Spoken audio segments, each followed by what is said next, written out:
হাইড্রার তো হচ্ছে যে দুইটা ফোন স্তর থাকবে, একটা এক্টোডার্ম এন্ডোডার্ম, এক্টোডার্ম থেকে এপিডার্মিস, এন্ডোডার্ম থেকে গ্যাস্ট্রোডার্মিস। মেসোগ্লিয়া যেটা কিনা অকুশীয় জেলির মতো, হ্যাঁ। আর এই যে আমাদের মেসোগ্লিয়াটা, এটা হচ্ছে পাতলা হবে হচ্ছে কোষিকাতে, ঠিক আছে, এবং পুরো হবে হচ্ছে পাদচাকতিতে।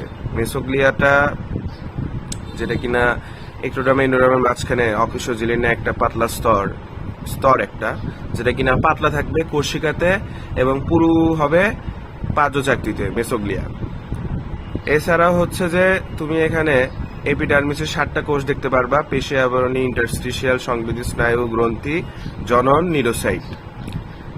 গ্যাস্ট্রোডার্মিসেও এই 5টা মিল থাকবে, বাট এক্সট্রা করে 2টা হচ্ছে জনি আমরা মনে রাখবো, জনি জনি ইয়েস পাপা।